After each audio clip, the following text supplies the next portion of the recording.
Penanganan ikan di tempat pendaratan. Penanganan ikan hasil tangkap di atas kapal dan pendaratan. Penerapan dampak dan upaya perbaikannya.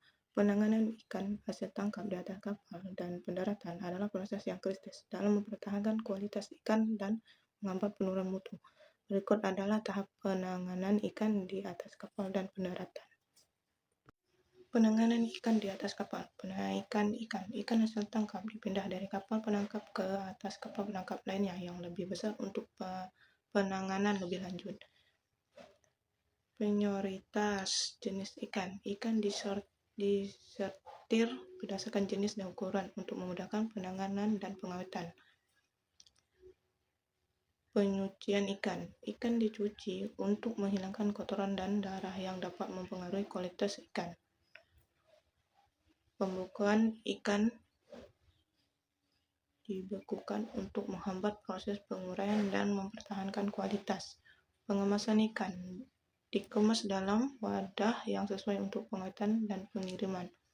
Penyimpanan ikan disimpan di dalam palka yang dilapisi dengan es untuk mempertahankan suhu rendah dan menghambat proses penguraian. Penanganan ikan di pendaratan. Pendaratan ikan. Ikan yang telah dikemas dan dibekukan tiba di pelabuhan, penarikan dan pelelangan. Ikan yang tidak dijual segera dibeli oleh penguasa lokal dan diangkut menggunakan box untuk distribusi ke berbagai tempat. Pemasaran ikan. Ikan yang telah dibeli kemudian dipasarkan secara lelang pada TPI Bajo Mulyono Unit 2. Biasanya para pembeli merupakan pengusaha lokal di sekitar pulau Jawa. Ikan yang telah dibeli kemudian diangkut menggunakan mobil box dan distribusikan ke berbagai tempat. Ada yang dipasar secara langsung, ada di pasar lokal ataupun mengolahnya menjadi produk perikanan. Penanganan ikan hasil tangkap di atas kapal dan pendaratan memiliki dampak yang signifikan terhadap mutu dan kesegaran ikan. Dampak ini meliputi kerusakan biokimia. Ikan yang tidak ditangani dengan baik dapat mengalami proses kerusakan biokimia yang cepat yang dapat menyebabkan penurunan mutu dan kesegaran ikan. Teknologi penanganan yang tepat dapat memperlambat proses ini. Pengawetan ikan yang baik dapat mempertahankan kesegaran dan mutu ikan hingga ke tangan konsumen. Cara penanganan yang tepat seperti penggunaan teknologi penanganan di atas kapal dan di pendaratan serta pengawatan yang efektif dapat meningkatkan nilai jual dan memperluas akses pasar. Kualitas ikan. Penanganan ikan yang baik dapat mempertahankan kualitas ikan sehingga ikan dapat didaratkan, distribusikan, dijual, dan dikonsumsi. Konsumen dapat keadaan yang lebih baik. Cara penanganan yang tepat dapat memperlambat proses penurunan mutu daging ikan dan mempertahankan mutu kesegaran ikan selama mungkin. Pengelolaan sampah. Pengelolaan sampah ikan yang tidak layak harus dilakukan dengan cara yang tepat untuk menghindari kontaminasi ikan lain dan lingkungan. Sampah ikan harus disingkirkan dan disimpan terpisah untuk menghindari kerusakan. Pengawasan yang efektif terhadap penanganan ikan di atas kapal di pendaratan sangat penting untuk memastikan bahwa cara penanganan yang dilakukan sesuai dengan standar yang ditetapkan.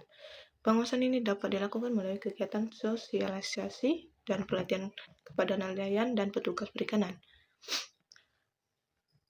Pengelolaan sumber daya. Pengelolaan sumber daya perikanan yang efektif sangat penting untuk memastikan bahwa penanganan ikan dilakukan dengan cara yang tepat dan tidak mengganggu ekosistem perairan.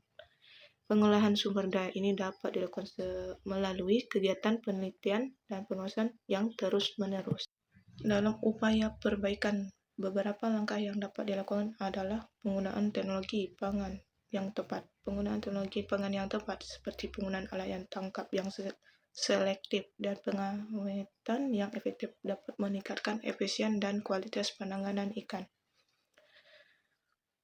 Pengawasan yang efektif. Pengawasan yang efektif terhadap penanganan ikan di atas kapal dan di pendaratan sangat penting untuk memastikan bahwa cara penanganan yang dilakukan sesuai dengan standar yang tetap. Pengawasan ini dapat dilakukan melalui kegiatan sosialisasi dan pelatihan kepada nelayan dan petugas perikanan. Pengelolaan sampah yang baik. Pengelolaan sampah ikan yang tidak layak harus dilakukan dengan cara yang tepat untuk menghindari kontaminasi ikan lain dan lingkungan. Sampah ikan harus disingkirkan dan disimpan terpisah untuk menghindari kerusakan. Pengelolaan sumber daya yang efektif. Pengelolaan sumber daya perikan yang efektif sangat penting untuk memastikan bahwa penanganan ikan dilakukan dengan cara yang tepat dan tidak mengganggu ekosistem perairan. Pengelolaan sumber daya ini dapat dilakukan melalui kegiatan penelitian dan pengawasan yang terus-menerus. Dengan demikian, penanganan ikan hasil tangkap di atas kapal dan pendaratan memerlukan perhatian yang serius terhadap cara penanganan yang dilakukan secara penggunaan teknologi dan pengawasan yang efektif untuk mempertahankan kesegaran dan mutu ikan. Terima kasih.